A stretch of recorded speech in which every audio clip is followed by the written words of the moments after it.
Good morning guys, what's up? कैसे हो दोस्त? आई होप कि आप सभी फाइन हो गई। आई हैव फॉरगॉट कि कहाँ तक मैंने आपको पढ़ाया था ये photo electric effect. So it's better if you write last line of my lecture, last lecture. Please tell me last line of my last lecture, threshold energy तक। ओके, फिर ग्राफ तक नहीं समझ में आ रहा है आप क्या बोल रहे हैं। शायद मुझे ये बताओ, had I drawn kinetic energy versus frequency graph, last graph किसके वर्सेस किसके था? Okay, so we were talking about observations. Yes, we were talking about observations. Black body radiation खत्म हो गया था अनुराग, प्लीज कुछ भी मत लिख दिया करो यार। Please listen carefully now. हाँ, मैंने आपको बताया था कि kinetic energy of photo electron increases with increase in frequency of light. Observation of photo electric effect चल रहा था, उसमें ये पॉइंट लिखा था और ये ग्राफ बनाया था। नेक्स्ट पॉइंट है कि intensity of light is independent of frequency. Intensity of light is independent of frequency.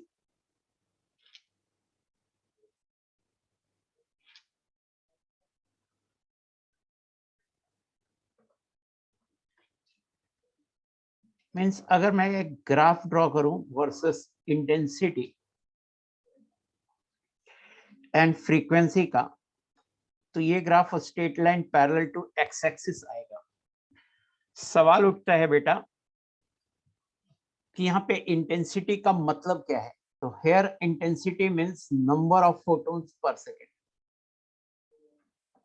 Hair intensity means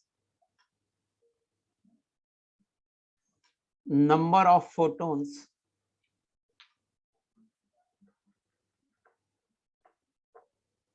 per second.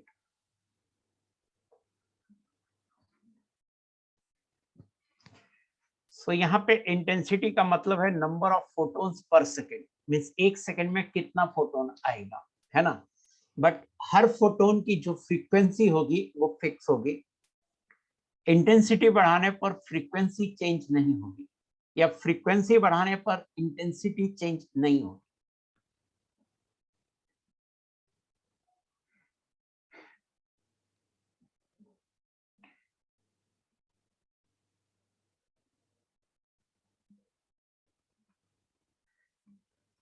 As intensity of light increases,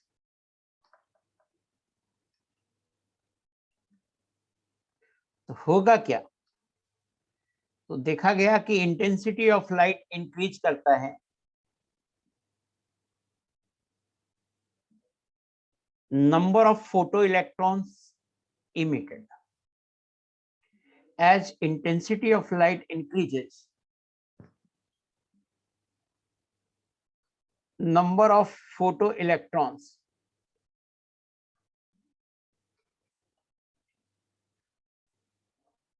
increases. क्या मतलब हुआ इस पॉइंट का? मतलब क्या है? Number of photo electrons, number of photo electrons का मतलब हुआ कि लाइट पड़ता था तो इलेक्ट्रॉन बाहर निकलता, तो लाइट पड़ता था तो इलेक्ट्रॉन बाहर निकलता था। इसका मतलब है कि जब हम इंटेंसिटी ऑफ लाइट बढ़ा दिए तो ज्यादा इलेक्ट्रॉन बाहर निकलने लगे, ये हुआ। ज्यादा इलेक्ट्रॉन बाहर निकलने लगे, ये हुआ। नेक्स्ट पॉइंट है, तय बात है इंटेंसिटी का मतलब ये नंबर ऑफ फोटॉन्स जो स्ट्राइक कर रहा है मेटल सरफेस पे, एक सेकेंड में कितना फोटोन स्ट्राइक कर रहा है, ये है इंटेंसिटी का मतलब। तो अगर ज्यादा फोटोन स्ट्राइक करेगा तो ज्यादा इलेक्ट्रॉन निकलेगा। और नेक्स्ट पॉइंट है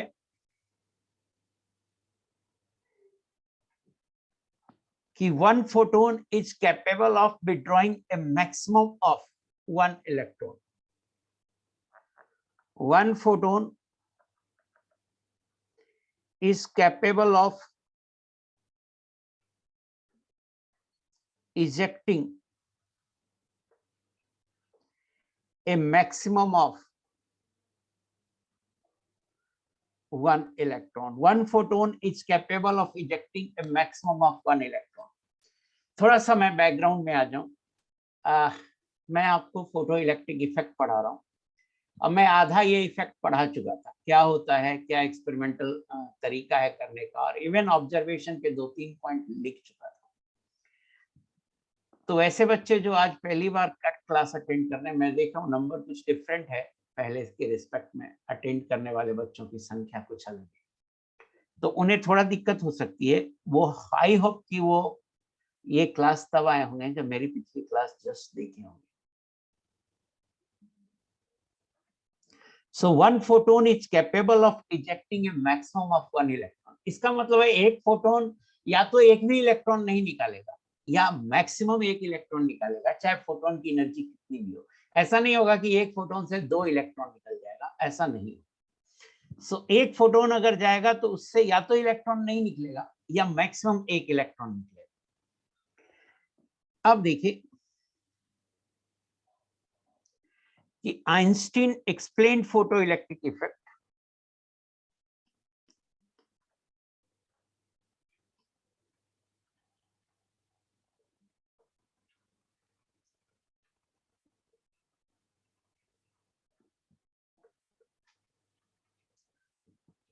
Einstein explained photoelectric effect with the help of Planck's quantum theory.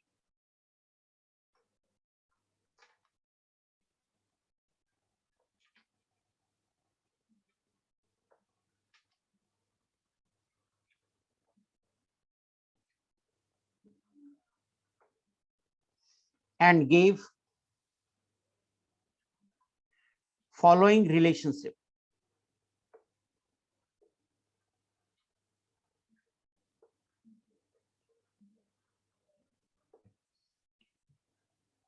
E is equal to phi plus Ke max. ये रिलेशनशिप दिया, जस्ट ये एनर्जी बैलेंस है एक फोटोन का। E क्या है? E है energy of incident photon. Hrithik Raj, please कुछ भी मत लिखते रहो,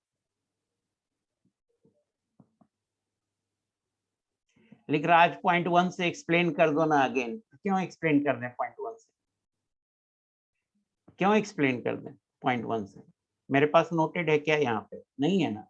कुछ भी मत लिखते रहो, अपना आइडिया अपना व्यू मत देते रहो। मैं जैसे पढ़ाता हूँ, पढ़ना है पढ़ो, नहीं पढ़ना है जाओ। अपना आइडिया हम पे मत थोपते रहो, हमें पता है कैसे पढ़ाना होता है।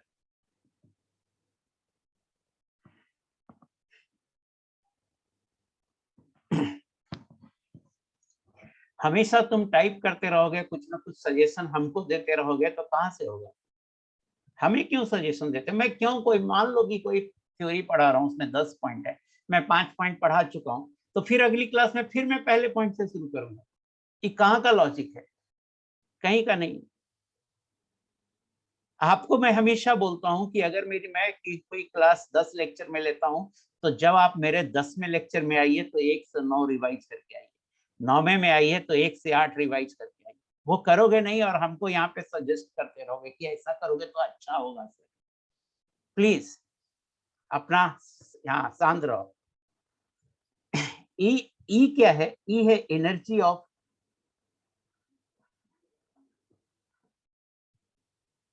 Incident photon.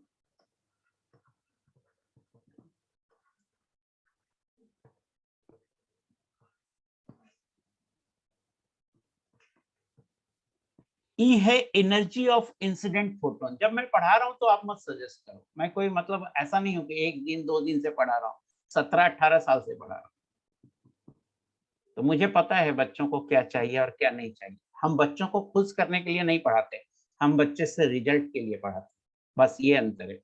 हम बच्चे को खुश रखने के लिए नहीं पढ़ाते।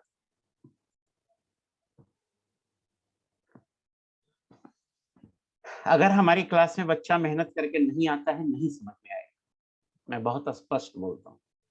और अगर हमारी क्लास में बच्चे मेहनत करते हैं, सब कुछ समझ में आएगा और उसे एक सिंगल डाउट नहीं होगा। प्लीज मेरा मूड मत खराब करो, पढ़ा रहा हूँ, अच्छे से देखो। ई है एनर्जी ऑफ इंसिडेंट फोटोन, ये जस्ट एक एनर्जी बैलेंस है। फाई है वर्क फंक्शन या थ्रेशोल्ड एनर्जी। फाई है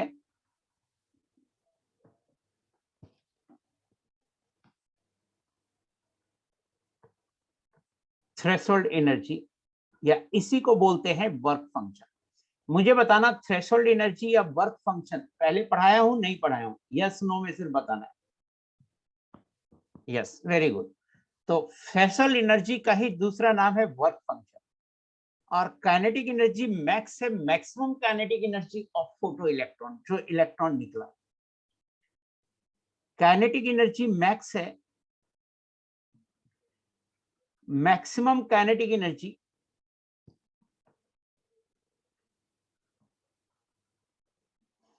ऑफ फोटो इलेक्ट्रॉन।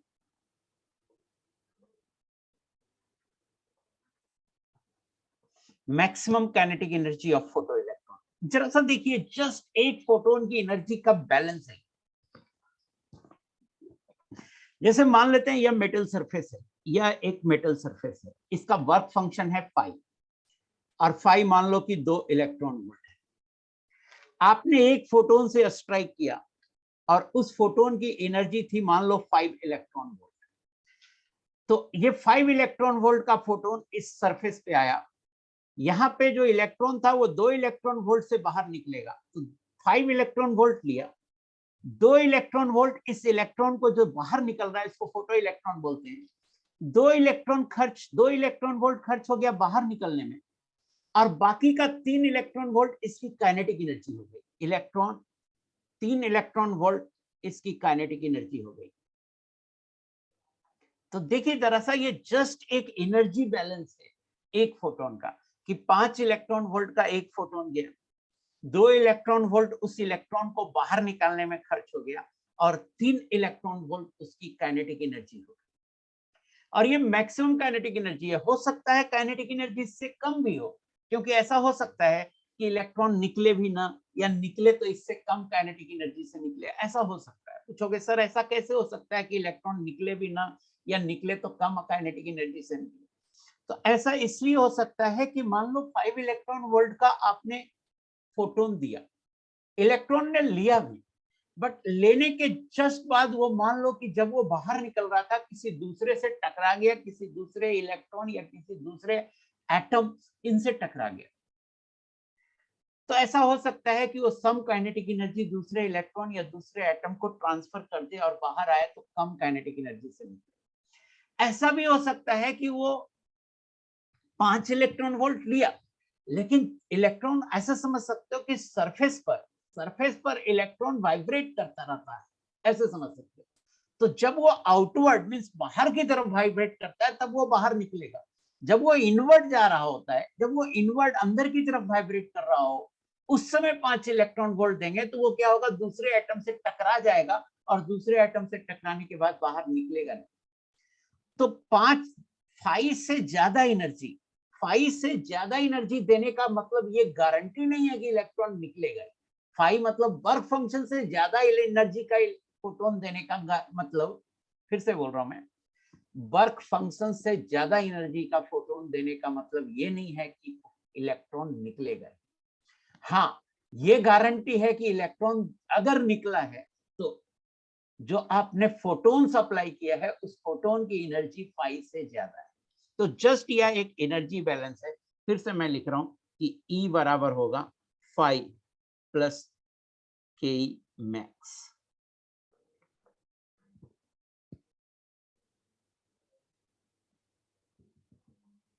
हाँ,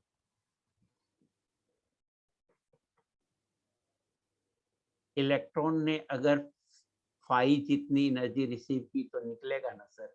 देखिए, कह रहा है कि अगर ये बच्चा पूछ रहा है अगर 5 के बराबर ही एनर्जी दे तो क्या होगा, तो निकलेगा काइनेटिक एनर्जी 0 होगी, एक ये होगा, या तो नहीं निकलेगा। मैं हमेशा बोल रहा हूं कि अगर इलेक्ट्रॉन निकला है तो उसकी एनर्जी 5 या उससे ज्यादा होगी, और अगर इलेक्ट्रॉन नहीं निकला है तो उसकी एनर्जी, जो आपने फोटोन दिया है उसकी एनर्जी कुछ भी हो सकती है, 5 से कम भी हो सकती है और 5 से ज्यादा भी हो सकती है।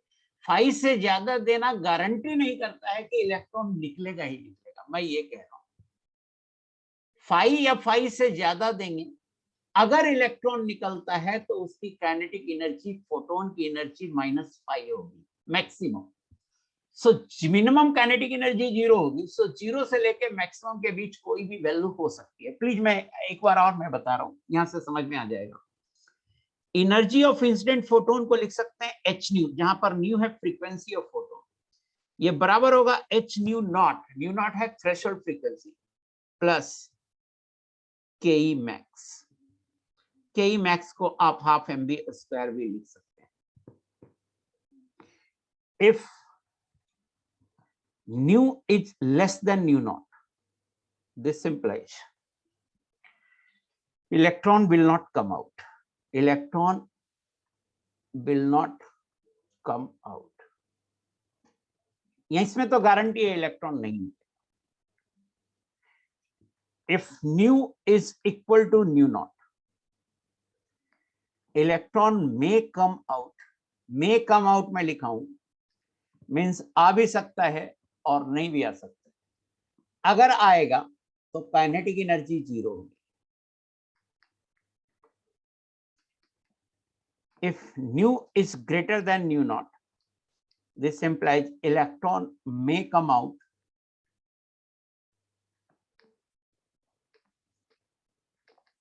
with kinetic energy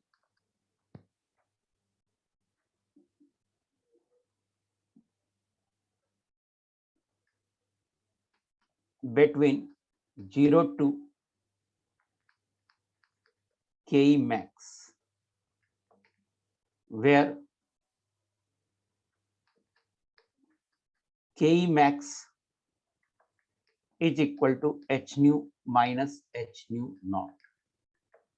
देखिए मैंने क्या कहा, अगर न्यू की वैल्यू, जो इंसिडेंट फोटोन है उसकी फ्रीक्वेंसी न्यू नॉट से कम है, थ्रेशोल्ड फ्रीक्वेंसी से कम है, तो इलेक्ट्रॉन गारंटी है नहीं निकलेगा। अगर थ्रेशोल्ड फ्रीक्वेंसी से ज्यादा या उसके बराबर है तो गारंटी नहीं है कि इलेक्ट्रॉन निकलेगा। हाँ, हम सिर्फ ये कह सकते हैं कि ये एक फेवरेबल कंडीशन है इलेक्ट्रॉन के निकलने का। अगर न्यू बराबर न्यू नॉट है तो इलेक्ट्रॉन अगर निकलता है तो उसकी काइनेटिक एनर्जी 0 होगी, और अगर new greater than new not है तो अगर इलेक्ट्रॉन निकलता है तो उसकी काइनेटिक एनर्जी 0 से मैक्सिमम काइनेटिक एनर्जी के बीच होगी, जहां पर मैक्सिमम काइनेटिक एनर्जी होगा H new minus H new not. अब आप हमसे सिर्फ ये पूछ सकते हैं कि सर अगर फोटोन की एनर्जी 5 से ज्यादा है तो गारंटी क्यों नहीं है कि इलेक्ट्रॉन नहीं निकलेगा? तो मैं कह रहा हूं कि ये मेटल सरफेस है, ये मेटल सरफेस है, ये इसमें मान लेते हैं ये ग्रीन वाला इलेक्ट्रॉन है, और ये इलेक्ट्रॉन का मोशन आउटवर्ड भी हो रहा है और इनवर्ड भी हो रहा है। तो जब ये आउटवर्ड आ रहा था, बाहर की तरफ आ रहा था फ्री इलेक्ट्रॉन, और तब आपने 5 इलेक्ट्रॉन वोल्ट देंगे तब ये बाहर निकल जाए। जब ये इनवर्ट जा रहा था तब आप 5 इलेक्ट्रॉन वोल्ट देंगे तो क्या होगा, ये इलेक्ट्रॉन दूसरे एटम या दूसरे किसी इलेक्ट्रॉन से टकरा कर अपना एनर्जी लूज कर देगा, और हो सकता है ये बाहर ना आए, हो सकता है कि ये बाहर ना आए। फिर आप पूछ सकते हैं ठीक है सर, अगर ये बाहर आता है तो इसकी काइनेटिक एनर्जी मैक्सिमम होना चाहिए। तो हाँ, काइनेटिक एनर्जी मैक्सिमम जो वैल्यू है वो होना चाहिए, बट उससे कम भी हो सकता है, क्योंकि बाहर आने के क्रम में भी किसी से टकरा गया तो उसकी काइनेटिक एनर्जी की जो वैल्यू होगी वो कम हो सकती है। अब कोई डाउट है तो लिख सकते हो प्लीज।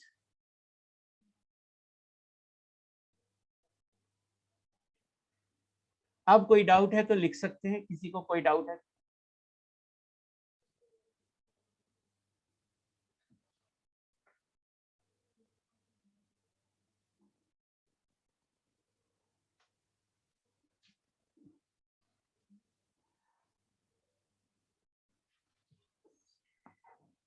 आई थिंक किसी ने कुछ डाउट नहीं लिखा है। अब देखिए एक टर्म है स्टॉपिंग पोटेंशियल। ऐसे तो मैं जब एक्सपेरिमेंटल आपको अरेंजमेंट दिखाया था तो स्टॉपिंग पोटेंशियल की बात किया था, stopping potential Vs,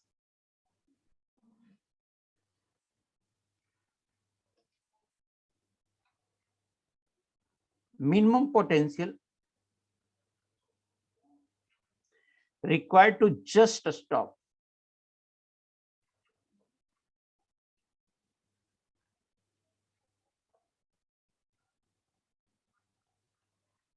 minimum potential required to just stop photoelectron off.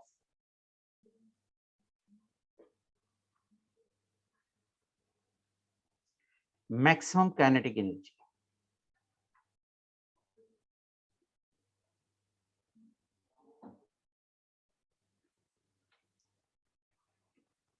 is called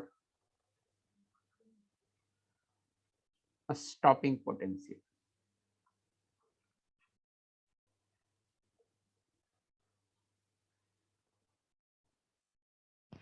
हम एक ऐसा पोटेंशियल लगा दें अपोजिट डायरेक्शन में कि वो इतना ज्यादा हो कि जो भी इलेक्ट्रॉन निकल रहा है उसे वहीं पे रोक, जस्ट जहां से निकल रहा है, कोई काइनेटिक एनर्जी ना होने दे। एक्सपेरिमेंटल जो मैंने डायग्राम बनाया था एक्सपेरिमेंट वाला डिस्चार्ज ट्यूब के अंदर, तो जिस इलेक्ट्रोड से निकल रहा था इलेक्ट्रॉन, जहां पर अपना मेटल सरफेस था, उस मेटल सरफेस से अगर इलेक्ट्रॉन निकले और वो दूसरे इलेक्ट्रोड तक ना पहुंचे, इनफैक्ट उसकी काइनेटिक एनर्जी को जीरो कर दे, उसके लिए जितना पोटेंशियल लगाना होगा उसे हम स्टॉपिंग पोटेंशियल बोलेंगे।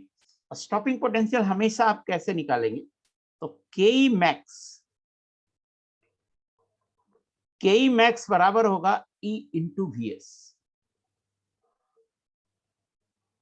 यहां से निकाल सकते हैं, जैसे यहाँ के मैक्स 3 इलेक्ट्रॉन वोल्ट आया तो स्टॉपिंग पोटेंशियल हो जाएगा,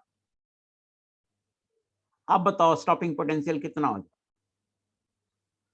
स्टॉपिंग पोटेंशियल हो जाएगा 3 वोल्ट।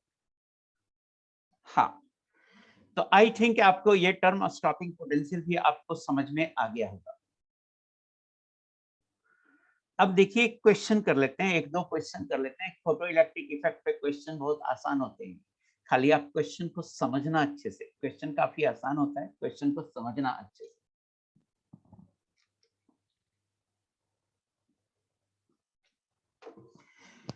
तो एक बेसिक क्वेश्चन करते हैं, सब बेसिक ही होता है फोटो इलेक्ट्रिक, एक ही जैसे सारे सवाल होते हैं। सवाल तो आपको 50 मिलेंगे, बट मुझे लगता है एक दो सवाल काफी सफिशिएंट है फोटो इलेक्ट्रिक इफेक्ट के सवाल को बनाने के लिए। सो बहुत ही सिंपल होता है फोटो इलेक्ट्रिक इफेक्ट। सारे पॉइंट्स को अच्छे से समझिए, और एक ही इक्वेशन है, E is equal to 5 plus K max, यही एक इक्वेशन है जो कि साफ एनर्जी बैलेंस नजर आता है। तो काफी इजिली खत्म, इसके सारे सवाल बन जाएंगे। तो फोटो इलेक्ट्रिक इफेक्ट के जितने भी क्वेश्चन हैं सीट में, वो आपके होमवर्क हैं। एक दो क्वेश्चन मैं कराता हूँ। ए लाइट,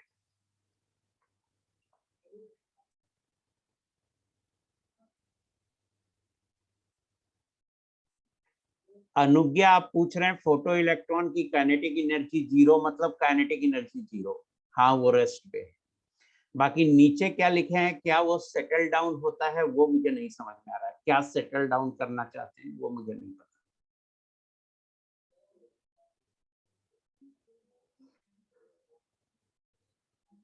नहीं, वो अंडर ग्रेविटी जाके नीचे सेटल होगा ऐसा हम कुछ नहीं पता, ऐसा हम कुछ नहीं बोल रहे। बस वो रेस्ट पे है, कोई काइनेटिक एनर्जी नहीं।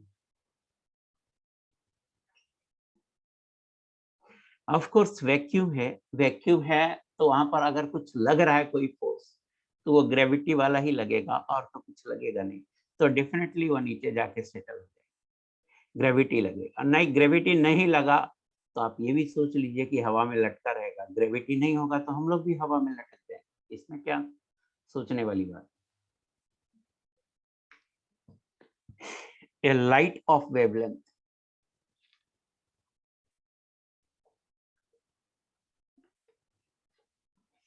4000 angstrom is made to a strike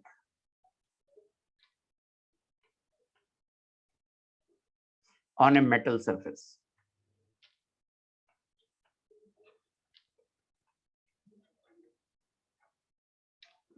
of work function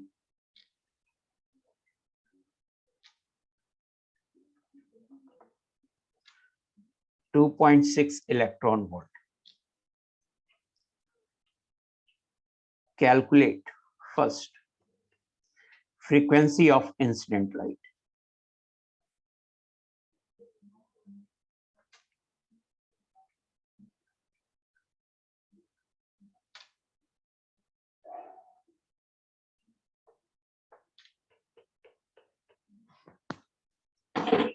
Energy of incident light.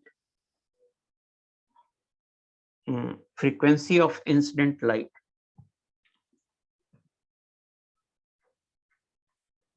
Energy of incident light.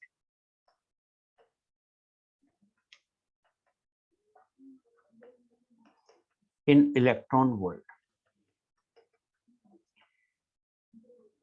Energy of incident light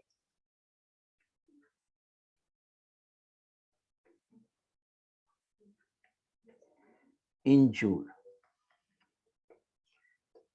Work function in electron volt. दिया हुआ ये है वर्क फंक्शन, ऐसा तो work function in joule.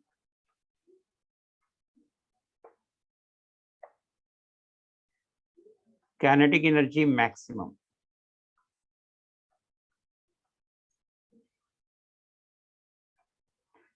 In electron volt. Velocity, maximum velocity of photoelectron.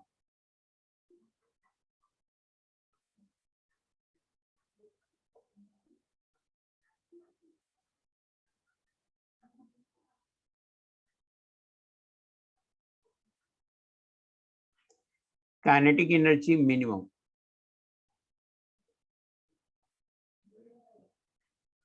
A stopping potential. बहुत basic सवाल है और मुझे अच्छा भी लगता है क्योंकि ये थ्योरी का कॉन्सेप्ट क्लियर कर. Light of wavelength 4000 angstrom is made to strike on a metal surface of work function this. Calculate frequency. तो C बराबर न्यू लैम्डा होता है. This implies न्यू बराबर होगा C by लैम्डा. C होगा 3 into 10 to the power 8 और lambda होगा 4000 into 10 to the power minus 10. यह आ जाएगा 3/4 into 10 to the power 15 hertz. ये आंसर हो जाएगा. सेकंड कह रहा है कि energy of incident light in electron volt. Energy होता है 12400 divided by lambda in angstrom. यह आएगा 12400 डिवाइडेड बाय लैम्डा है 4000. 3.1 इलेक्ट्रॉन वोल्ट. ये आंसर हो जाएगा. एनर्जी इन जूल होगा 3.1 into 1.6 into 10 to the power minus 19 joule. Fourth work function तो दे ही रखा है, फाई है 2.6 electron volt. Work function joule में चाहिए, ये होगा 2.6 into 1.6 into 10 to the power minus 19 joule. Kinetic energy max तो हम जानते हैं E इज इक्वल टू होता है 5 plus K max. This implies के मैक्स ये होगा E माइनस 5 और ये होगा एनर्जी है हमारी 3.1 और वर्क फंक्शन है 2.6. 0.5 electron volt. Kinetic energy max. Maximum velocity. Velocity के लिए आप क्या करो, काइनेटिक एनर्जी मैक्स को लिख दो half mv². This implies velocity हो जाएगा 2 into kinetic energy max upon m root under. देखना वैल्यू लिख रहा हूं मैं, ध्यान देना. 2 into maximum kinetic energy है 0.5 इलेक्ट्रॉन वोल्ट, बट वेलोसिटी हमें मीटर पर सेकंड में चाहिए, मींस एसआई यूनिट में चाहिए। तो 0.5 into 1.6 into 10 to power minus 19 joule में ले लो, और मास ऑफ इलेक्ट्रॉन ले लेंगे 9.11 into 10 to power minus 31 kg में लेंगे, और ये जो भी आएगा मीटर पर सेकंड आंसर होगा। एंड 8 आपसे पूछ रहा है काइनेटिक एनर्जी मिनिमम, तो minimum kinetic energy always zero ही होगा। कि ऐसा हो सकता है कि इलेक्ट्रॉन जस्ट बाहर निकला और वो टकरा गया किसी से, ऐसा टकराया कि अपना सारा काइनेटिक एनर्जी उसको ट्रांसफर कर दिया, तो मिनिमम काइनेटिक एनर्जी जीरो ही होगा हमेशा। और स्टॉपिंग पोटेंशियल Vs ये बराबर हो जाएगा Ke max in electron volt divided by electron, ये आएगा Ke max कितना है 0.5 electron volt by electron, cancel हो गया इलेक्ट्रॉन 0.5 वोल्ट, ये आंसर हो गया। एक बार देखिए पूरा सॉल्यूशन, और कोई डाउट है तो प्लीज पूछ लीजिए, कोई थ्योरेटिकल डाउट भी है तो पूछ लीजिए, आपको मैं पूछने का टाइम दे रहा हूं 1 मिनट।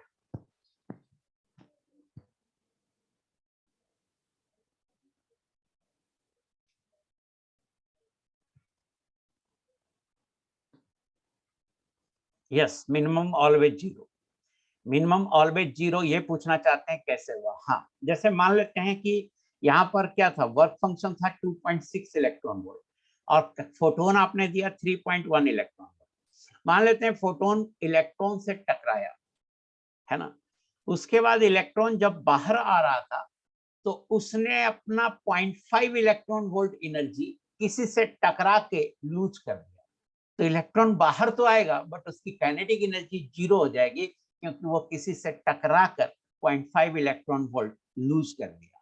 तो युवराज शेखर, मुझे बताना बेटा, तुमको समझ में आया मिनिमम ऑलवेज जीरो कैसे हुआ?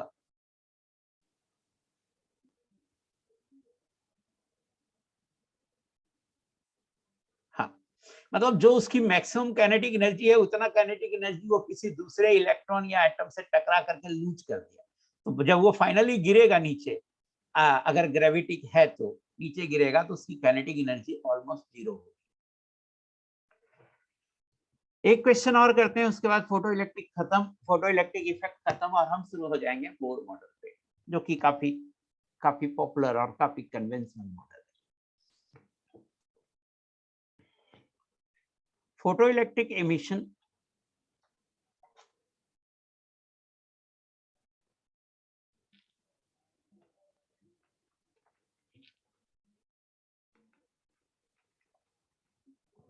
is observed from a metal surface.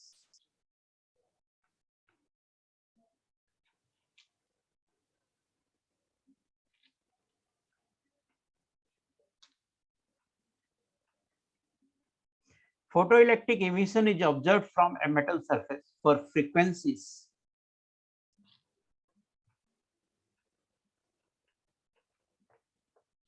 nu1 and nu2.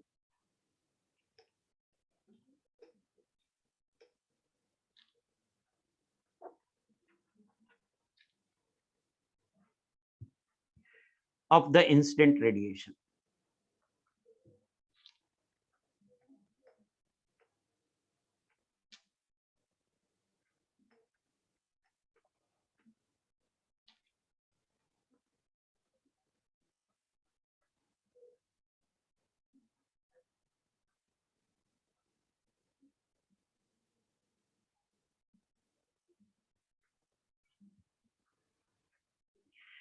If maximum kinetic energy of photoelectron in the two cases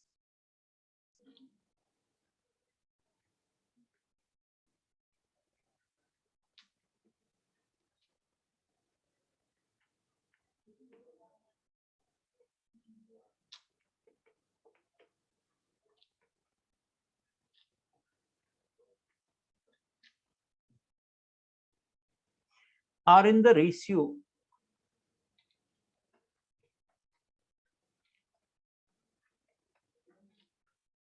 1:k, then the threshold frequency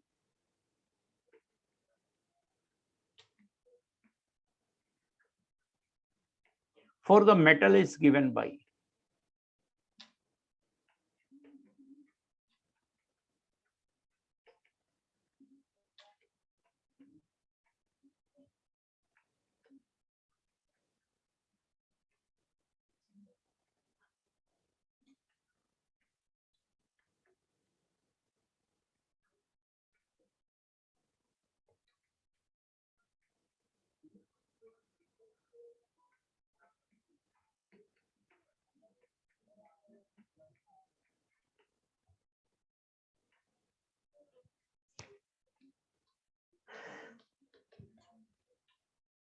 देखिए क्या कह रहा है कि photoelectric emission is observed from a metal surface or frequencies nu1 and nu2 of the instant radiation.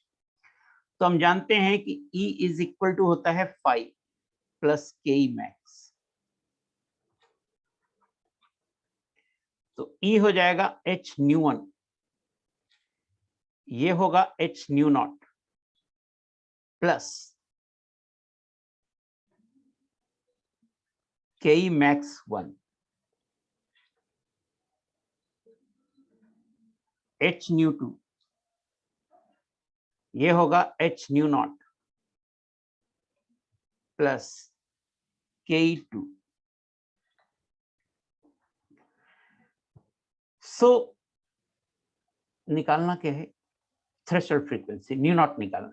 Correct maximum kinetic energy of photoelectrons in two cases are in the ratio of 1:2. Means kinetic energy 1 by kinetic energy 2, ये दे रखा है 1/k. तो kinetic energy 1 होगा h nu1 minus h nu naught. Kinetic energy 2 होगा h nu2 minus h nu naught. And this is equal to 1:k. This implies h तो cancel हो गया, k into nu1 minus nu naught. This is equal to nu2 minus nu naught, और k nu1 minus k nu naught बराबर nu2 minus nu naught, और nu naught common ले लीजिए, k minus 1. This is equal to k nu1 minus nu2. This implies nu naught is equal to k nu1 minus nu2 upon k minus 1. So answer is D. Answer is D.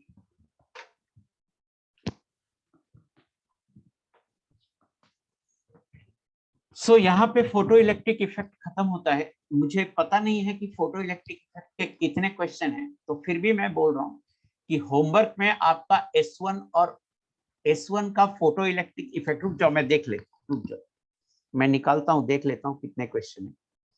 हमें चाहिए seat किस topic का, atomic का. तो हमने आपको पहले से दे रखा था क्वेश्चन नंबर 20 तक.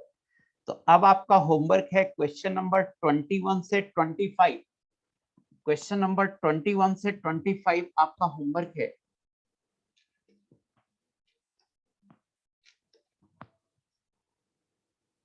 होमवर्क है एटॉमिक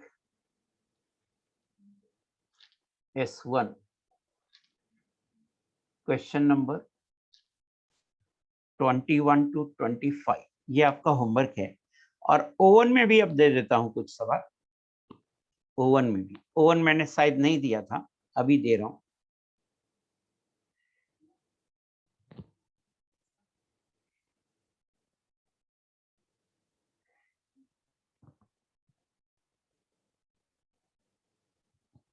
वन टू 20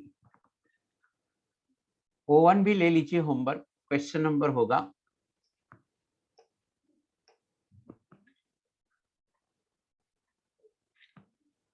1 to 20. मैं S1 का तो सॉल्यूशन भेज ही चुका हूं, है ना, और S1 का सॉल्यूशन भेज ही चुका हूं, और O1 का भेज दूंगा मैं. आप प्लीज होमवर्क करके आना. रेसेस कहां तक हो चुका है, कोई मुझे बताएगा कि रेसेस कहां तक हुए. रेसेस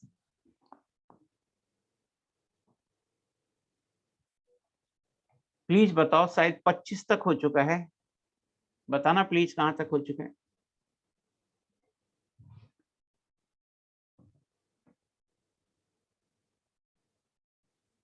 हाँ 25 तक हो चुके हैं। तो एक रेस भी आप होमवर्क ले लो, रेस 26,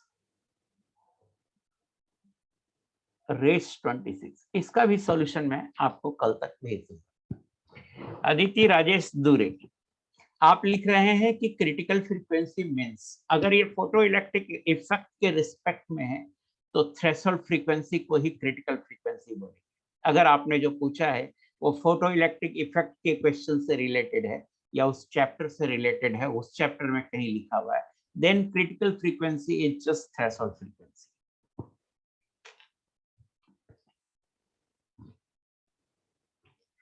अब शुरू करते हैं बोर मॉडल। तो होमवर्क में दिया हूं, थोड़ा ज्यादा आपको लग सकता है, ज्यादा लगेगा तो बता देना।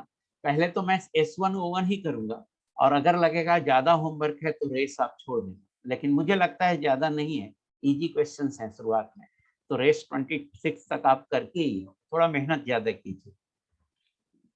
करोगे ना 26 तक, यस नो, या ज्यादा है तो हटा दें रेस।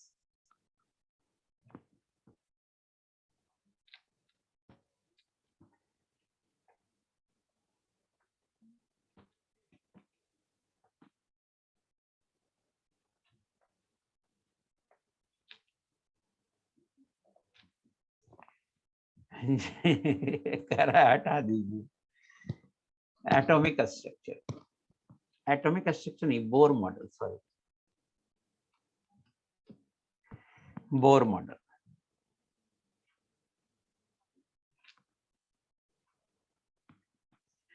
हमने पहला पॉइंट आपको पढ़ाया था फंडामेंटल पार्टिकल्स, सेकंड पॉइंट पढ़ाया था मैंने आपको earlier atomic model, third point पढ़ाया मैं developments leading to Bohr model, Bohr model आने से पहले क्या क्या डेवलपमेंट हुआ, और ये फोर्थ पॉइंट है Bohr model. Bohr model again certain assumptions पे बेस्ड है, तो हम देखते हैं कि एजम्पशंस क्या क्या थे, और ये एजम्पशंस इंपॉर्टेंट हैं, तो इसको आज का आज समझ लेंगे और रट भी लेंगे। Assumptions.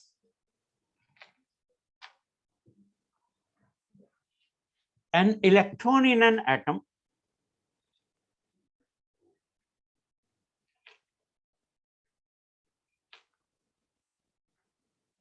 has certain definite stationary states.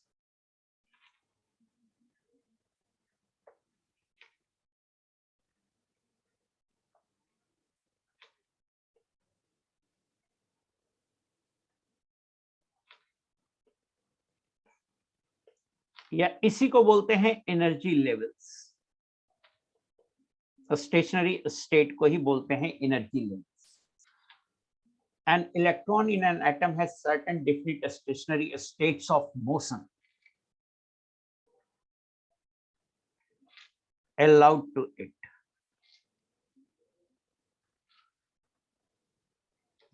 Energy of each of these stationary states is fixed. Energy of each of these stationary state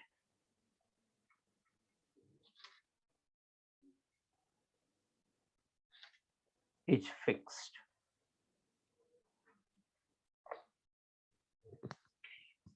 ये कह रहा है कि एक इलेक्ट्रॉन जो होता है एटम में, उसको एक सर्टेन एटम के चारों तरफ मींस न्यूक्लियस के चारों तरफ certain definite stationary states, orbits, better to say orbits, better to say energy level, better to say shell, allow होता है इलेक्ट्रॉन के मोशन के लिए, अलाउड होता है इलेक्ट्रॉन के मोशन के लिए, और इन सभी स्टेशनरी स्टेट्स की एनर्जी फिक्स होती है। इसको आप ऐसे समझ सकते हैं कि मान लो ये न्यूक्लियस है, ये न्यूक्लियस है, तो इसके चारों तरफ एनर्जी स्टेट्स होते हैं। एक एनर्जी स्टेट हुआ,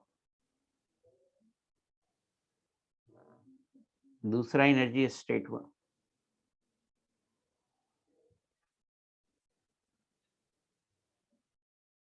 तीसरा एनर्जी स्टेट हुआ,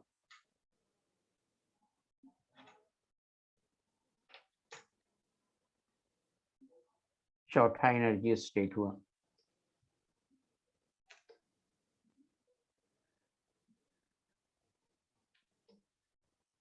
ये n इज इक्वल टू 1 हो गया, ये n इज इक्वल टू 2 हो गया, ये n इज इक्वल टू 3 हो गया और ये n इज इक्वल टू 4 हो गया। n बराबर 1 को बोलते हैं ग्राउंड स्टेट। क्या बोलते हैं? Ground state. n बराबर 2 को बोलते हैं first excited state. First excited state.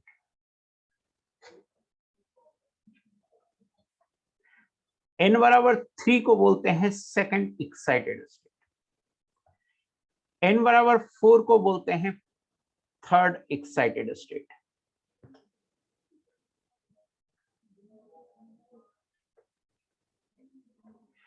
n is equal to 5 को बोलते हैं fourth excited state, and so on. तो ग्राउंड स्टेट हुआ, फर्स्ट एक्साइटेड स्टेट हुआ, सेकंड एक्साइटेड स्टेट हुआ, थर्ड एक्साइटेड स्टेट हुआ। No, these are cells, these are cells. Aditi, these are cells. These are cells. These are also called a stationary state. These are also called energy levels. These are also called even orbit. है ना? So ये nucleus है, nucleus के चारों तरफ stationery state या energy level यह shell होते हैं और उसे एक क्वांटम नंबर आगे पहले पढ़ाया ही हूँ, प्रिंसिपल क्वांटम नंबर n से रिप्रेजेंट करते हैं।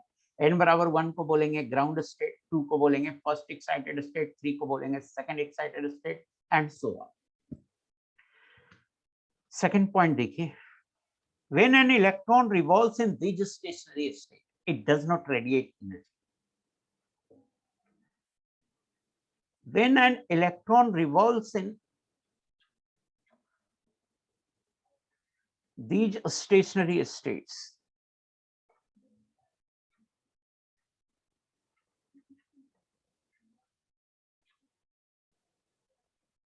it does not radiate energy.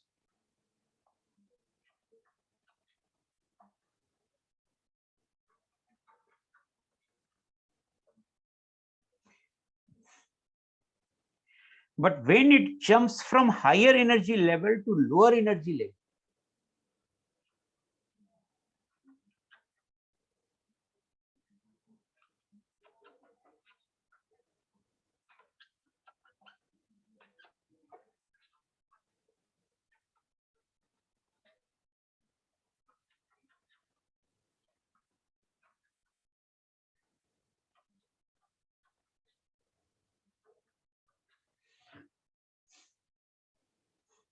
then it emits a photon of energy.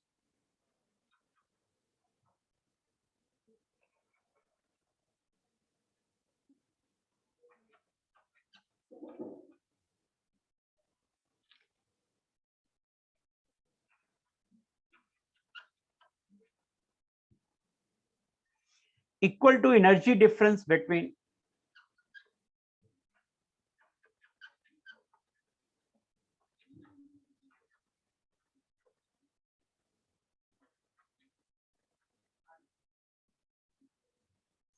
the two stationary states.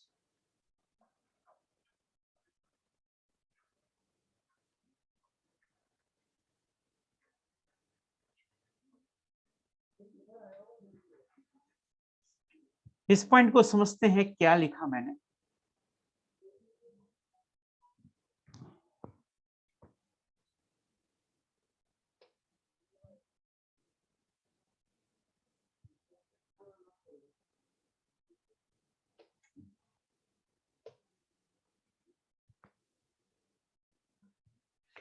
मैंने कहा कि जब इलेक्ट्रॉन इस स्टेशनरी स्टेट, इनमें से किसी भी स्टेशनरी स्टेट्स में घूमता है तो ये एनर्जी रिलीज नहीं करता, ये एनर्जी रिलीज नहीं करता। But when it jumps from higher energy level, n का वैल्यू ज्यादा होगा ना तो एनर्जी लेवल ज्यादा होगा।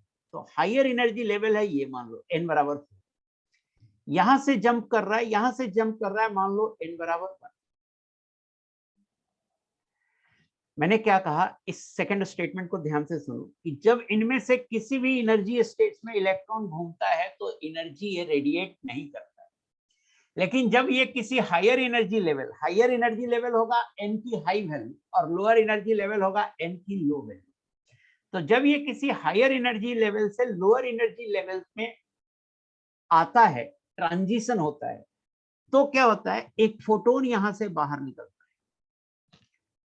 उस फोटोन की एनर्जी एच न्यू के बराबर होती है और ये एच न्यू बराबर होता है energy of fourth minus energy of one. मतलब 4 मतलब n बराबर 4, n बराबर 4 की एनर्जी माइनस n बराबर 1 की एनर्जी, इस डिफरेंस के बराबर इसका एनर्जी होता है जो फोटोन बाहर निकलेगा। मुझे बताना ये सेकंड पॉइंट समझ में आया? Very good. Third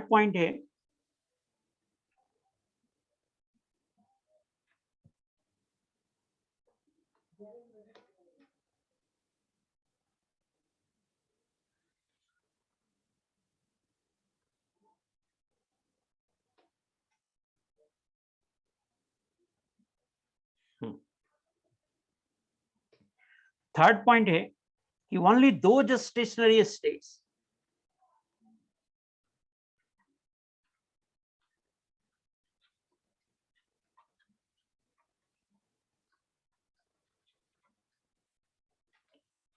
are allowed for electronic motion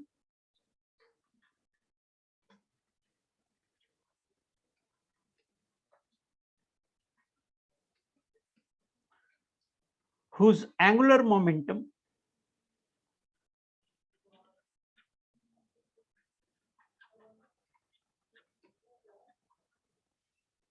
is integral multiple of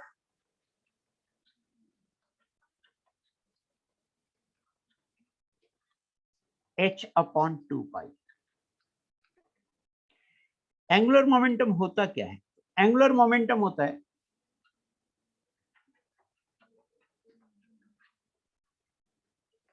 mvr, mass into velocity into radius, और ये बराबर होगा n इंटू एच अपॉन 2 पाई। ये एक इंपॉर्टेंट, इनफैक्ट सारे ही इंपॉर्टेंट है, तो ये एक इंपॉर्टेंट एजम्पशन है जो आगे खूब यूज होगा। m है मास ऑफ इलेक्ट्रॉन, v है velocity of electron,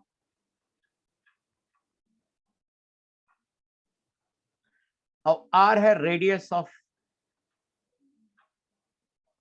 energy level और सेल।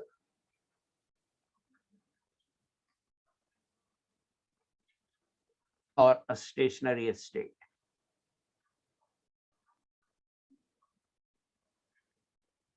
और n का वैल्यू है 1 2 3 4, शेल नंबर है ये इनफैक्ट। तो एंगुलर मोमेंटम होता है mvr और ये बराबर होता है nh अपॉन 2 पाई, h अपॉन 2 पाई। ऐसा क्यों बोला बोर? एक बोर खुद इसको जस्टिफाई करने में फेल हो गया कि ऐसा क्यों होता है। बाद में डिब्रोगली आए और डिब्रोगली ने जस्टिफाई किया कि ऐसा क्यों होता है, एंगुलर मोमेंटम जिसका nh अपॉन 2 पाई होता है उसी में इलेक्ट्रॉन घूमता है, ऐसा क्यों होता है, बाद में इसको डिब्रोगली ने एक्सप्लेन किया। बट वो एक्सप्लेनेशन पार्ट हम डिब्रोगली में ही पढ़ेंगे जब हम आपको डिब्रोगली के बारे में बताएंगे, उसके लॉ के बारे में। अभी तो माने कि बोर ने ये बोला और ये सही है, हमें ये मानना पड़ेगा।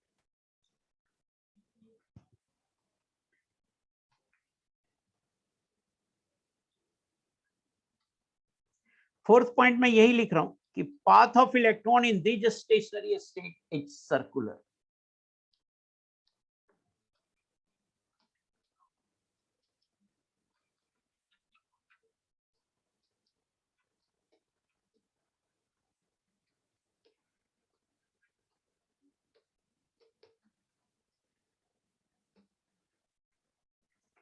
Path of electron in these stationery states is circular. ये चार एजम्पशन था। पहला एजम्पशन था कि एटम के अंदर इलेक्ट्रॉन के लिए कुछ स्टेशनरी स्टेट होते हैं, उन्हीं स्टेशनरी स्टेट को एनर्जी लेवल भी बोलते हैं या शेल भी बोलते हैं, या टू सम एक्सटेंट, क्योंकि लास्ट में बोल ही दिया सर्कुलर, तो ऑर्बिट भी बोलते हैं। अब सेकंड था कि जब इलेक्ट्रॉन इन ऑर्बिट्स में घूमता है तो कोई एनर्जी रेडिएट नहीं करता, बट इलेक्ट्रॉन जब हायर एनर्जी लेवल से लोअर एनर्जी लेवल में जंप करता है तो एक फोटोन रिलीज करता है, और उस फोटोन की जो एनर्जी होती है 2 एनर्जी लेवल के डिफरेंस के बराबर होती है। तीसरा एजम्पशन था कि सिर्फ वही स्टेशनरी स्टेट इलेक्ट्रॉनिक मोशन के लिए अलाउड है जिसका एंगुलर मोमेंटम की value integral multiple of h/2 है। और फोर्थ एजम्पशन है कि जो पाथ है इलेक्ट्रॉन का वो सर्कुलर है। मुझे ये बताइए, ये ऑल द 4 एजम्पशन आपको समझ में आया या नहीं है?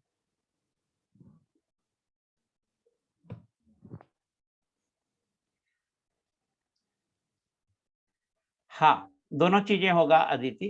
एनर्जी अगर उतना ही फोटोन के बराबर मिलेगा तो लोअर से हायर जाएगा, और हायर से अगर लोअर आएगा तो उतना के बराबर एनर्जी रिलीज कर देगा।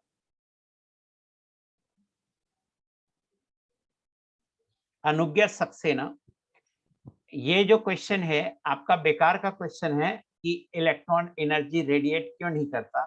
ये एजम्पशन है ना बोर का, तो हम जबरदस्ती क्यों एक्सप्लेन करें कि क्यों नहीं करता। ये बोर का एजम्पशन है ना, तो एजम्पशन को हमें पहले मानना पड़ेगा ना कि ऐसा बोर ने कहा। होता क्या है मुझे उससे मतलब नहीं है, बोर के हिसाब से क्या सही है, बोर ने क्या कहा, बोर का पोस्टुलेट है ये, है ना, तो लॉ है ये। तो अपन उस पे कमेंट ना करें कि ये कैसे आया, क्यों नहीं करता है, ये करता है वो करता है।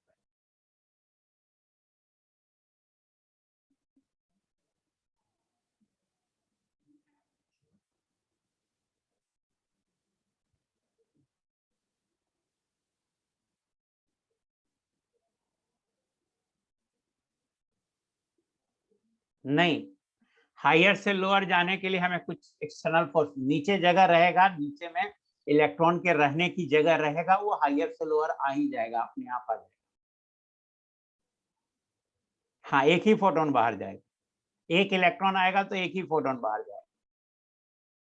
अंकुर कुमार सिंह बट भाई जो लिखे हो, लेकिन क्या भाई पूछ रहे हो नहीं पता मुझे, पूरा क्वेश्चन लिखा करो, बट भाई नहीं लिखा करो।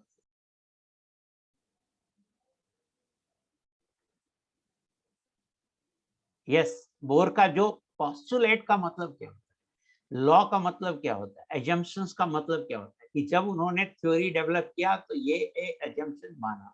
अब उस एजम्पशन पे कमेंट करने का कोई मतलब नहीं है अभी शुरुआत में जब आप पढ़ रहे हैं। जैसे इसमें कौन सा एजम्पशन गलत है दूसरे मॉडल से, इस सब पे चर्चा हम नहीं कर रहे, आगे करेंगे, आगे करेंगे।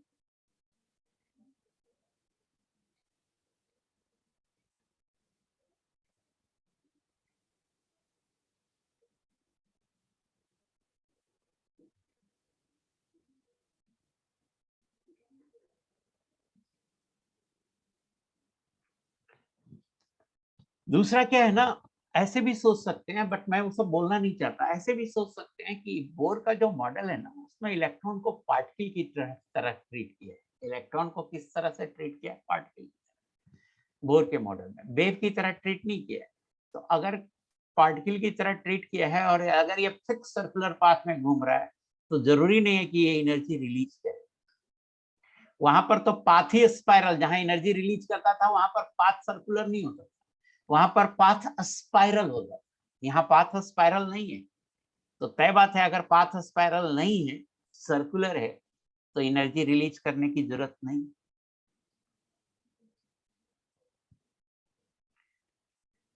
बाकी मुझे बट भाई एक बच्चा जो लिखा था अंकुर कुमार सिंह, वो क्या लिखा था मुझे समझ में नहीं आया। बट भाई सो देखिए, अब बोर के मॉडल के हिसाब से 4 स्टेटमेंट थे। 4 स्टेट में एक बच्चा लिखा, थर्ड वाला फिर से समझा दो। थर्ड वाला सिर्फ सिंपल सी बात है कि उस स्टेशनरी स्टेट में उस एनर्जी लेवल में इलेक्ट्रॉन घूमेगा जिसका एंगुलर मोमेंटम h/2 होगा, या 2h/2 होगा, या 3h/2 होगा, या 4h/2 होगा, यही होगा। ये मैंने बोला थर्ड वाला एजम्पशन। नेक्स्ट, अब इसके आधार पे बोर ने कैलकुलेशन किया, और पहला कैलकुलेशन है calculation of radius.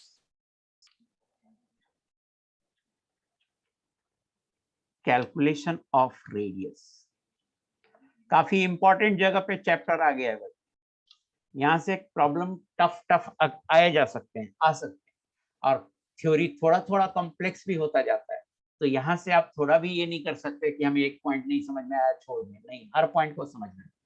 Calculation of radius कि हम बोल के समझना, ये नहीं है कि अपने मन से कुछ भी बोलने लगे, ऐसा क्यों होता है सर, ये क्यों। समझना ये है कि हम क्या बोल रहे हैं, हम क्या बोल रहे हैं, ये समझना है। Calculation of radius. देखिए जरा सा, ये न्यूक्लियस है, मान लेते हैं ये न्यूक्लियस है। न्यूक्लियस में जेड प्रोटॉन है, तो जो न्यूक्लियस में चार्ज होगा वो जेड ई के बराबर होगा। और मान लेते हैं कि एक इलेक्ट्रॉन इस न्यूक्लियस के चारों तरफ चक्कर लगा, ये इलेक्ट्रॉन है, ये इलेक्ट्रॉन है, और न्यूक्लियस पे जो टोटल पॉजिटिव चार्ज है वो मान लो जेड प्रोटॉन का पॉजिटिव चार्ज है न्यूक्लियस में। तो जो एफ इलेक्ट्रोस्टैटिक होगा, एफ इलेक्ट्रोस्टैटिक, ये होगा के Q1 Q2 by R square. के हो गया Q1 हो गया जेड ई, Q2 हो गया ई बाई आर स्क्वायर। मुझे बताइए कि एफ इलेक्ट्रोस्टैटिक समझ में आया क्या होगा, और एफ सेंट्रीफ्यूगल फोर्स लगेगा, सेंट्रीपिटल फोर्स, सेंट्रीफ्यूगल फोर्स। तो जो सेंट्रीफ्यूगल फोर्स होगा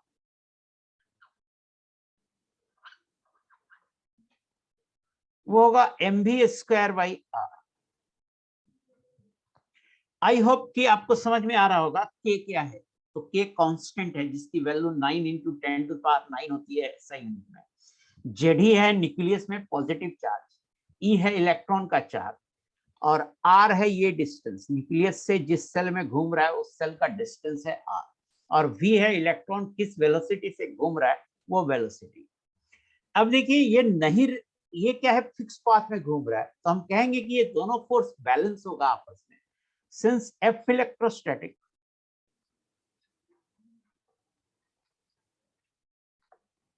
is equal to F centrifugal और K Z E square by R square is equal to mv square by R. यहां से v स्क्वायर निकाल लीजिए, v स्क्वायर होगा के Z E square by M R. ये पहला इक्वेशन। अब देखिए बोर का पोस्टुलेट क्या था, फ्रॉम बोर्स पोस्टुलेट,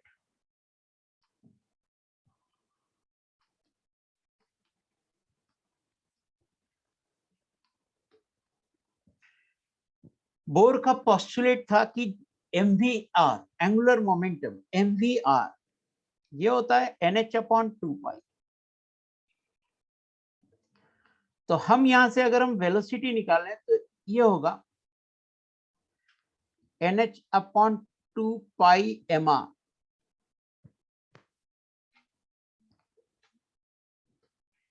और वेलोसिटी का स्क्वायर निकालें तो ये होगा n²h²/4π²m²r²। ये इक्वेशन 2 हो गई फ्रॉम 1 and 2।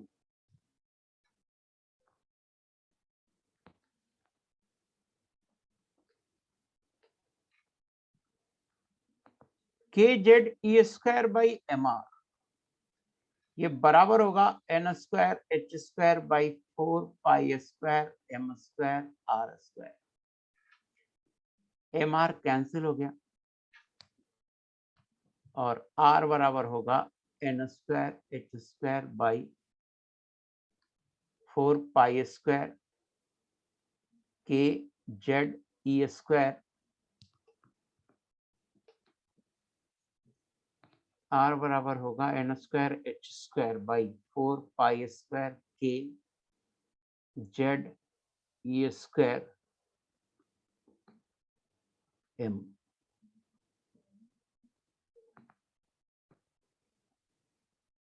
ये r आएगा, और r बराबर होगा बेटा h² रख लो ऊपर में, नीचे रखो 4π² के एम ई स्क्वायर इंटू लिखो एन स्क्वायर बाई जेड।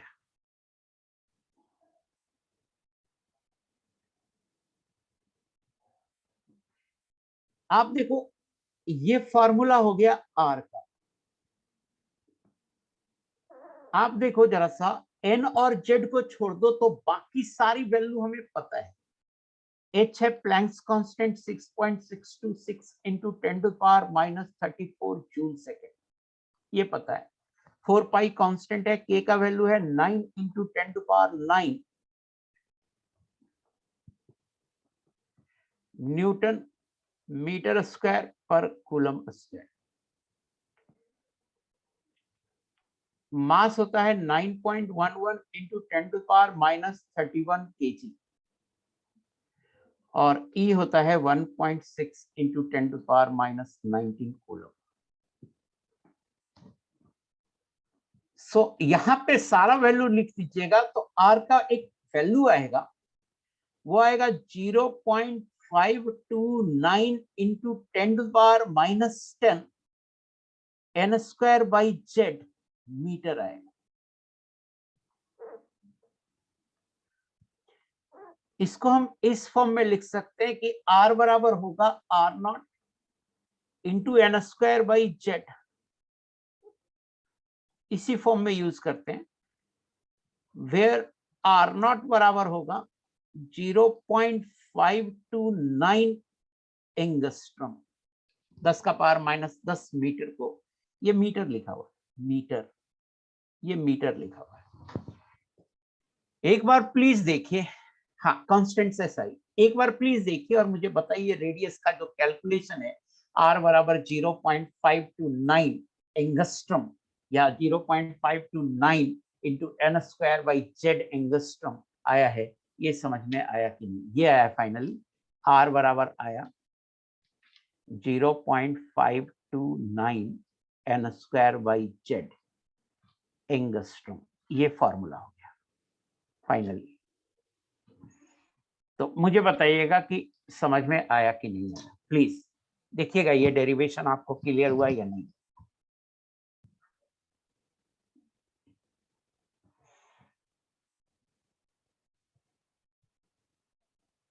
तभी तो सर्कुलर पाथ में घूमेगा अनुज्ञा, सर्कुलर पाथ में अगर घूमेगा तो नेट फोर्स इस पे जो लग रहा है वो इस तरफ आउटवर्ड जो फोर्स लग रहा है और इनवर्ड जो फोर्स लग रहा है वो बराबर होना चाहिए। कोई भी एक फोर्स ज्यादा होगा तो वो उसी डायरेक्शन में चले जाए, कोई भी एक फोर्स ज्यादा होगा, अगर मान लो इनवर्ड लग रहा है हमारा इलेक्ट्रोस्टैटिक फोर्स तो ये ज्यादा होगा तो अंदर चला जाएगा, और सेंट्रीफ्यूगल इसके बैलेंस करने के लिए लगता है, तो सेंट्रीफ्यूगल लगता ही उतना ही है जितना इनवर्ड फोर्स है, तभी वो सर्कुलर पाथ में घूमता है। अगर सर्कुलर पाथ में कोई घूम रहा है तो उसके बराबर सेंट्रीफ्यूगल फोर्स लगता है।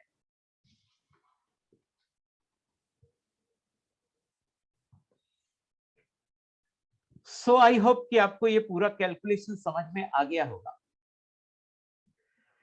फॉर हाइड्रोजन एटम, अगर हाइड्रोजन एटम है तो Z1 होगा,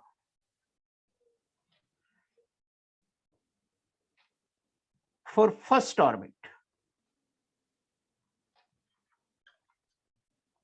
ऑफ हाइड्रोजन एटम n बराबर 1 होगा और r बराबर होगा 0.529 industry. For second orbit of hydrogen atom n बराबर 2 होगा और r बराबर होगा 0.529 इंटू 2 स्क्वायर एंगस्ट्रम, बराबर हो जाएगा 4 से मल्टीप्लाई कर दो इसे, तो 9 चौका 36 के 6 हाथ में 3, 4 और 9 10 11 हाथ में 1, 5 का 20 21, 2.116 angstrom and so on.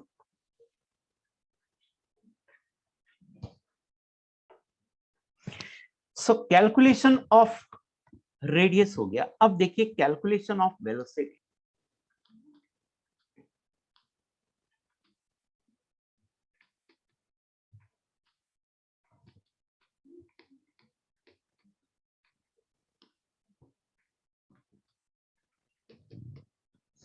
Velocity की कैलकुलेशन करते हैं।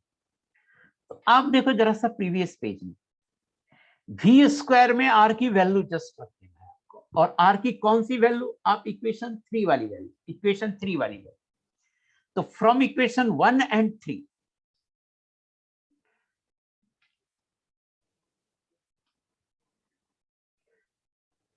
फ्रॉम इक्वेशन 1 एंड 3, और ऑफ कोर्स ये वेलोसिटी किसका, इलेक्ट्रॉन का। इक्वेशन 1 एंड 3 से क्या आएगा, ये देखिए, v स्क्वायर बराबर होगा के Z E square by m, k Z E square by m, और इंटू आर है, आर की वैल्यू अब रख देते हैं, आर की वैल्यू है h square by 4 pi square k m e square,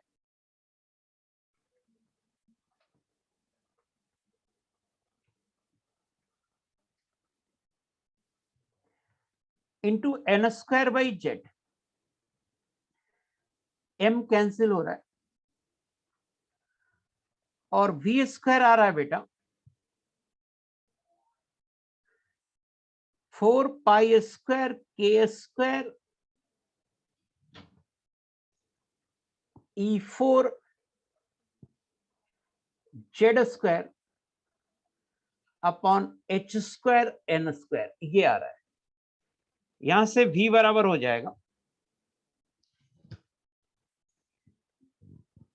2 pi k e square by h into Z by n, ये भी आ जाएगा।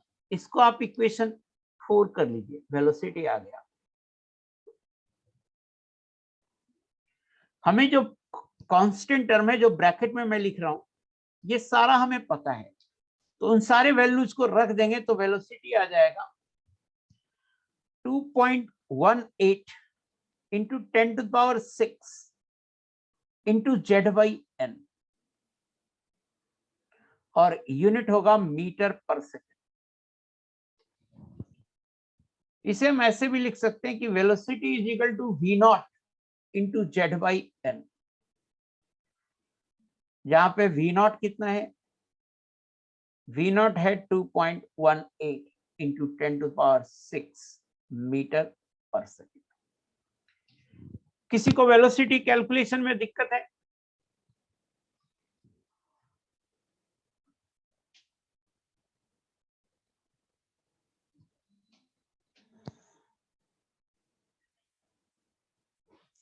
कोई दिक्कत नहीं है, very good.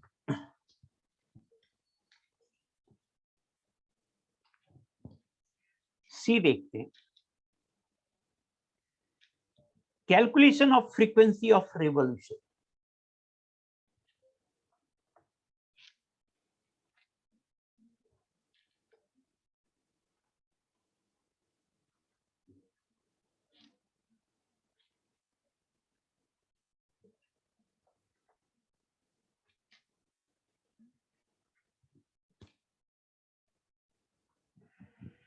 Frequency of revolution, एक सेकंड में कितना रिवॉल्यूशन करेगा ये।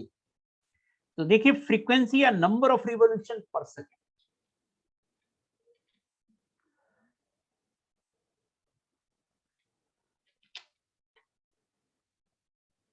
फ्रीक्वेंसी ऑफ रिवॉल्यूशन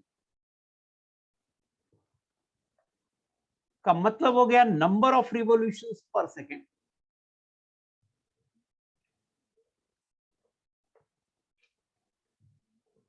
तो एक सेकंड में वेलोसिटी है v, v वेलोसिटी है, मींस एक सेकंड में डिस्टेंस ट्रेवल करेगा,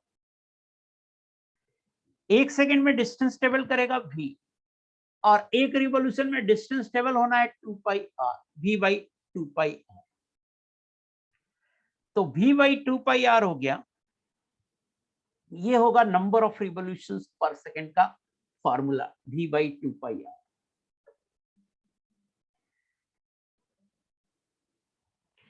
अगर हम ये निकालें कि ये वैल्यू क्या आएगी, तो निकाल लेते हैं।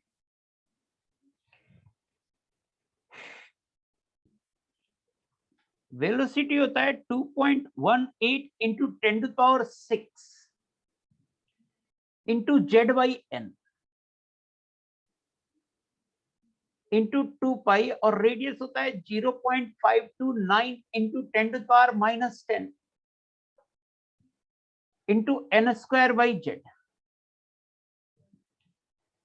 ये बराबर आएगा 2.18 into 10⁻16 upon 2 pi into 0.529 into Z square by n cube for first orbit of hydrogen atom.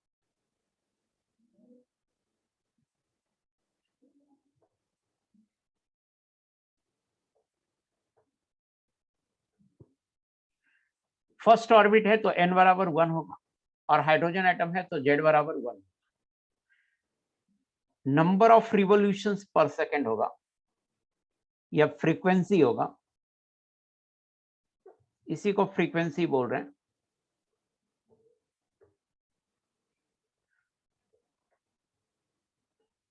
ये बराबर हो जाएगा 2.18 into 10⁻16 upon 2 pi into 0.529,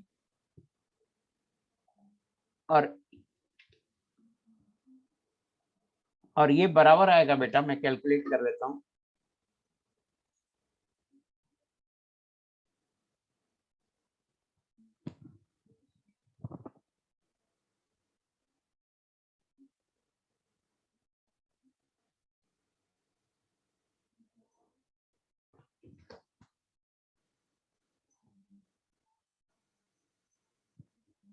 six 6.56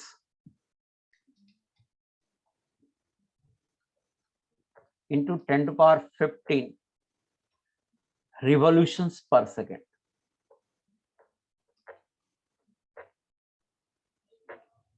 Frequency of revolution.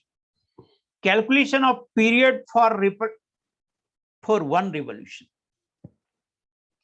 D. Calculation of time period.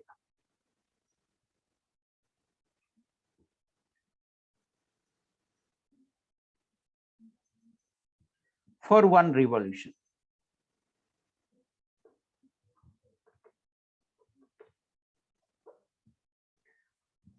तो टाइम पीरियड क्या होगा? Time period हो जाएगा just 2 pi R by V, just इसका उल्टा क्या हो जाएगा? 2 पाई आर बाई। तो जस्ट ऊपर जो आपने फ्रीक्वेंसी कैलकुलेट किया है उसे इनवर्स कर लेंगे तो हमें आ जाएगा time period. For first orbit of hydrogen atom ये क्या वैल्यू आएगी? For first orbit of hydrogen atom time period होगा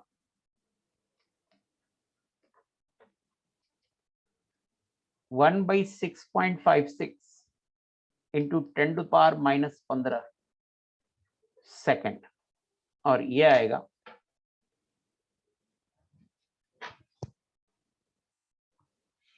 1.52 इंटू 10⁻⁻16 सेकेंड, ये टाइम पीरियड होगा। अब देखिए एनर्जी कैलकुलेट करते हैं कि एनर्जी क्या होगी। टाइम एक बार मैं देख लूं, टाइम ऑलमोस्ट होने वाला है, सो एनर्जी का कैलकुलेशन हम नेक्स्ट क्लास में करेंगे। प्लीज आप थोड़ा रिवाइज करके आना, और आसान है, टफ मुझे कुछ भी नहीं लगता, बस मैं ये कह रहा हूं आप थोड़ा रिवाइज करके आना। मुझे करना क्या है, पहले नाम देना है, डॉक्यूमेंट ओवर हो गया लेक्चर, होमवर्क दे ही चुका हूं मैं। रीनेम एटॉमिक, लेक्चर 6 होगा शायद, लेक्चर 6।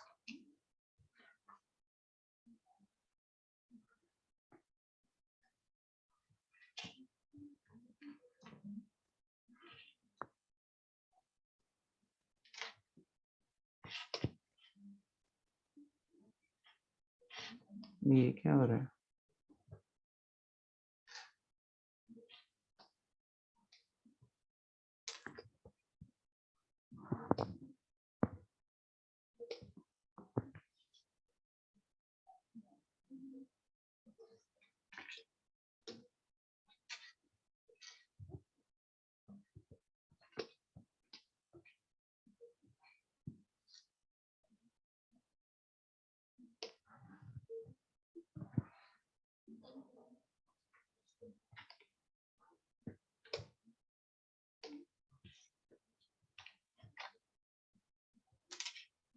हो क्या रहा है समझ में नहीं आ रहा। रीनेम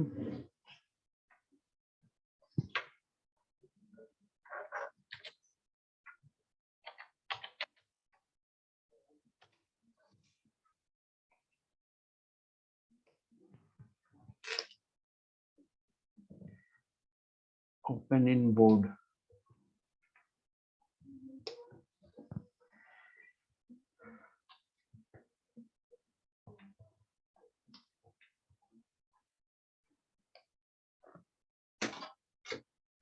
इसको एक्सपोर्ट कर दो, एक्सपोर्ट।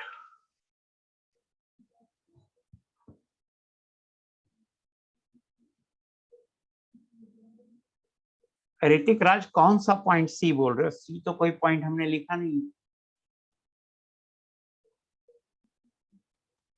सी करके कोई पॉइंट तो मैंने लिखा नहीं।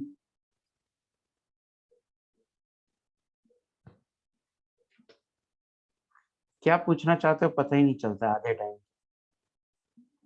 पॉइंट सी अगेन सर, मैंने कोई पॉइंट सी, क्या पॉइंट सी लिखा मैंने?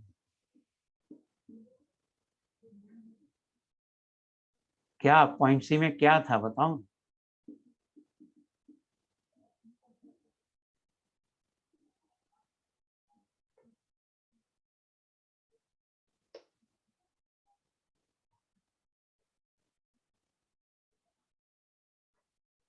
फ्रीक्वेंसी और नंबर ऑफ रिवॉल्यूशन और टाइम पीरियड ये सब नहीं निकालने आते हैं।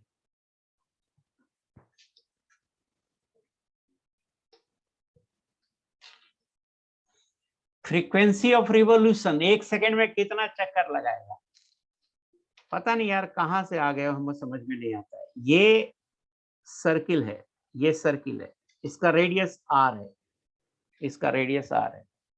इसमें तुम घूम रहे हो इस सर्किल में v वेलोसिटी, तो 1 सेकेंड में कितना दूर घूमेगा v, और एक चक्कर पूरा होने में कितना डिस्टेंस लगेगा 2πr। तो v/2πr ये नंबर ऑफ चक्कर दे देगा। ये क्यों नहीं समझ में आता है?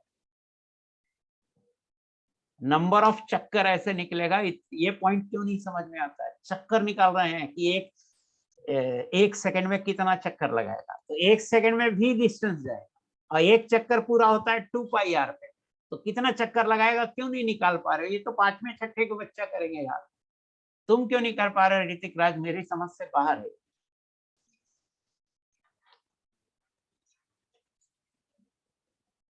बताना समझ में आया कि नहीं आया?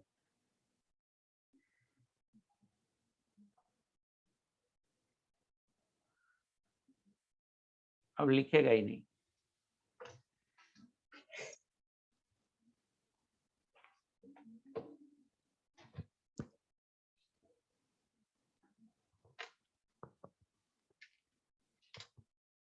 ऋतिक राज मैं पूछ रहा हूँ, बस समझ में आया नहीं आया बताना।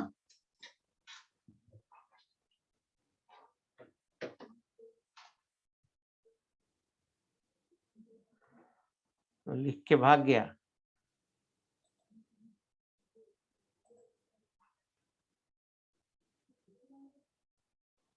कैसा कैसा पॉइंट पूछता है यार? नंबर ऑफ चक्कर, वेलोसिटी पता है, पेरीमीटर पता है, कितना चक्कर 1 सेकंड में लगेगा यही नहीं निकाल पा रहे हो।